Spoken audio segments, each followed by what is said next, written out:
Welcome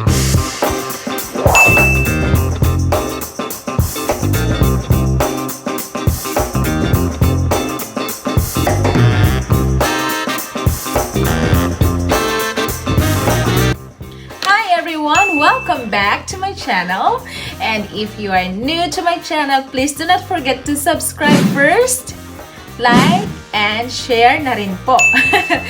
Okay, so to those who do not know me, my name is Sherry Olesco and currently residing in North York, Ontario.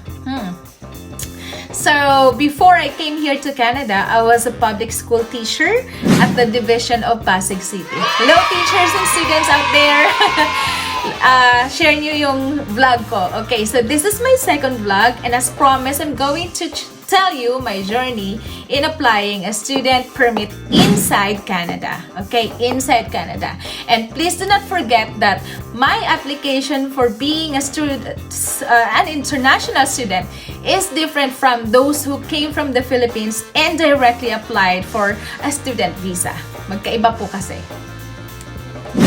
Okay, so paano nga ba ako nakapag-isip na mag-aral, na mag-switch ng visa from being a tourist to student? So, meron po kasi akong nakilalang agency. If you want to know that agency, magtanong na lang po kayo sa comment and I will tag them sa comment section. So, they offered me to study and switch to being a student, and I follow them. And then after 3 months, or within the 3 months stay here in Canada, nag-apply na po ako, nag-switch na po ako. And the first thing that I did was I inquired at the school that I targeted to study. And that is Anderson College. So, the moment I inquired at Anderson, meron kaagad kumontak sa akin. And mind you guys, she's a Filipino. So, yun. Si Miss Annabelle is a Filipino and she is my advisor career advisor sa Anderson. Now, nag-exam kagad ako. And there are 2 sets of exam. One is yung may camera. Lahat naman eh. Merong listening, merong reading, and lahat naman ay multiple choices. Pero may time siya. May timing. Yun lang. So, nung pumasa ako sa exam, kaagad-agad sinendan niya ako ng requirements. Inasikaso niya yung LOA, application for work permit, and lahat ng documents na kailangan na hinahanap ng immigration ay na-provide naman po ni Miss Annabelle. So, sinubmit ko kagad yun sa aking agency kung saan sila yung nag-lodge ng aking application. So, what are those na sinubmit ko? Application form, nag-sign up ako ng application form. Proof of funds, nag-submit ako ng proof of funds. By that time, lucky naman na yung tinitirhan ko sa Philippines na bahay ay naisangla sa iba. That means, naibalik sa akin yung pera na 350,000. And pinadeposit ko kagad yun sa aking bank account. Tapos, nung na-deposit na yun, nag-print ako ng bank statement stating yung laman ng aking account. And then, yun na yun, 350,000. Yun na yung pinaka-show money ko. Walang labis, walang kulang. So, for my tuition fee, I borrowed money from my sister in the Philippines and from my friend para mabuo ko yung 1,804 na down payment sa Anderson. Because Anderson will not release all the documents needed for your application to immigration kung wala ka pang tuition fee, down sa tuition fee. So, yun, nakabayad naman. And then, eto na, maglalodge siya ng application kay agency. So, nag-fill out ako ng application form kay agency and nag-print ako ng proof of funds ko, yung bank statement. And aside from that, merong important 2 letters na important para sa application para ma-approve, which are LOI or Letter of Intent or study plan. So, nag-research ako ng kung paano gumawa ng letter of intent. May mga nagbigay sa akin ng sample aside from samples na mga nakita ko, binasa ko naman sila. And meron din akong kaibigan na tinatanong ko, paano mo sinulat yung iyong LOI? And he told me na ganito lang, simple lang, 1 page lang. To compare doon sa mga nabasa ko doon sa isang group na 5 pages siya. Which I do not, I know na merong mga na-approve siguro gamit yung ganun kahaba. Meron din naman siguro na-decline. Marami akong nabasa na na-decline sila. Sobrang haba ng kanilang parang gumamit kasi sila ng template na ginawa ng isa, tapos pinalit-palitan na lang nila yung information, in which I do not agree. As a teacher, sanay po ako magbasa ng essay, ng stories. And kapag hindi ka panipaniwala na isinulat ng isang tao ito, hindi ko na tinatapos basahin, lalo na kapag yung estudyante, kapag kausap ko, can hardly speak in English. Tapos papasahan ako ng isang spontaneous and comprehensive na essay. So, syempre, chichikan mo lang yun, bibigyan mo lang ng 75 passing score. Thank you for the effort. Ganon lang yun. It's also the same. It applies to others. If I am the immigration officer, siguro, hindi ko nababasahin lahat. I would decide right away, either approve or decline. So, meron po ako nakausap na immigration officer, consultant na. Sabi niya, 1 page lang din daw ang ginagawa niyang letter pag mga nagsasubmit siya ng application sa kanyang mga napa-approve. Hindi daw ito formatted na letter. Sabi niya, it's a love letter. Love letter. So, she calls it love letter kasi sabi niya, hindi siya nag-follow ng isang template katulad ng nakikita ng karamihan that is circulating online na they think na this is the correct pattern, this is the correct one. Well, actually, when you check Google how to write a letter of intent for Canada, meron doon nakasulat na this is the format. Okay, introduce yourself, nakalagay doon. Number 2, why, for example, PSW. Why Canada? Where do you get your funds? And what will you do after studies? Ganon yung ginawa ng iba. Meron silang title and subtitle. That's not a letter. It's like an article. Guys, you should know what's the difference between an article and a letter. So ngayon, dahil na-find out ko yun, I followed the format, pero it's still a letter. I introduce myself. After introducing myself, on the second paragraph, I switch to why I choose the course that I'm going to take. Spontaneous lang. Walang why PSW. You should know how to organize your letter in a form na hindi ka nagsasabi doon ng why PSW. Oh, you can directly say, I choose PSW because, and so on and so forth.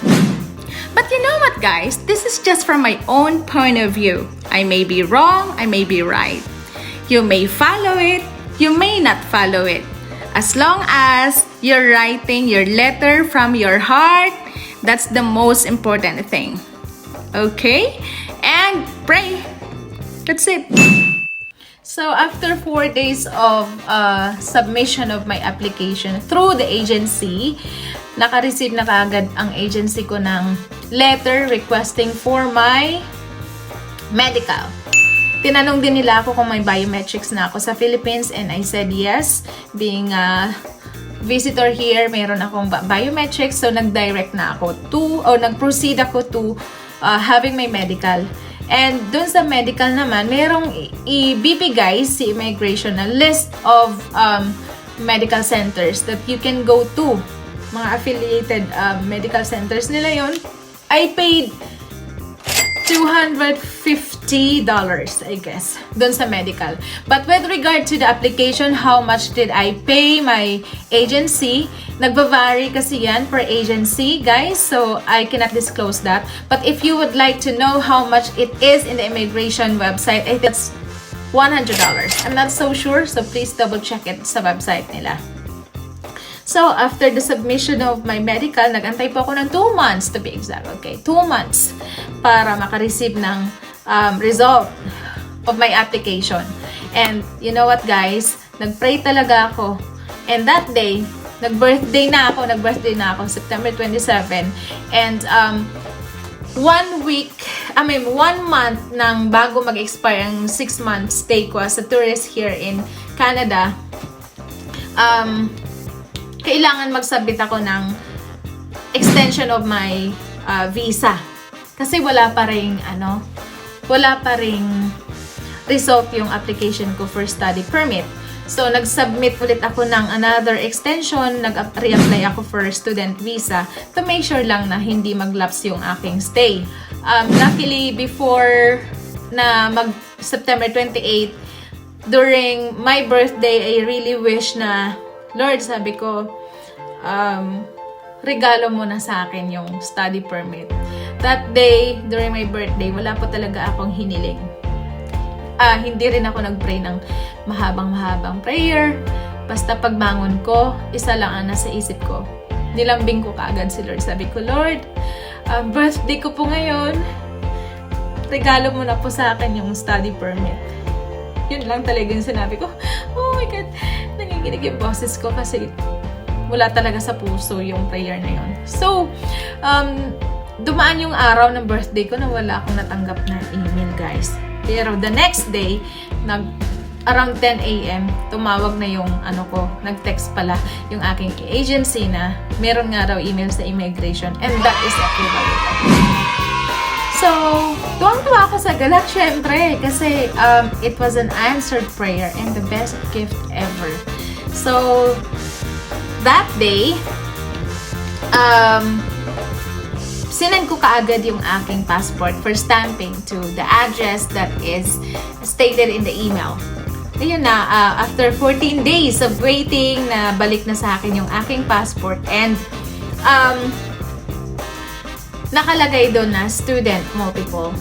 Akala ko, dahil may stamp na yung aking passport, okay na, tapos na. Pero guys, wag ka, meron. Kalakip ng stamp na yon sa my passport ko, may email sa immigration that I had to, initially approved pa lang daw ang aking study permit, that I have to go to the border for my study permit and work permit to be released. Okay, so since it's my first time to apply, guys, I don't have idea on what to do. So the first thing that I did was to call my agency, and the agency said that I have to disregard it because it's a generic email sent to all the applicants. Maybe they are correct.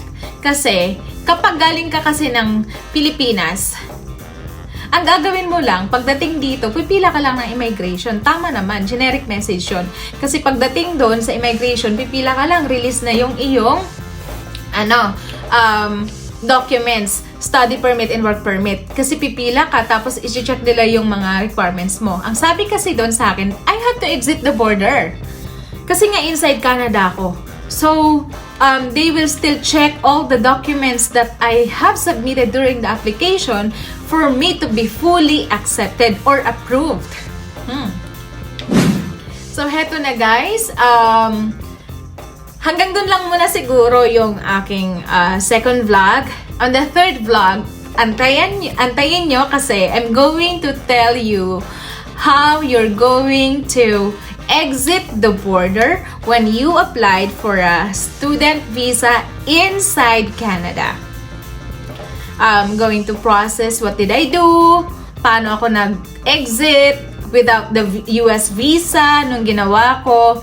It was quite complicated, but luckily and thankfully, I was able to make it. I thank the Lord for that. Sa mga taong tumulong sa akin, salamat din ng marami and nag-guide sa akin. So, sa ngayon, yan lamang po ang aking second vlog. If you have questions, comment lang ninyo. And do not forget to like, share, and subscribe. This is Sherry again. Bye! Hi guys! Let me just remind you that if ever your application or your pathway is different from mine, you may go ahead and visit canada.ca and just type in a keyword. So for example, you want to learn about being a student, so type in student, and every information about student will pop up. That's all. Thank you and God bless us all.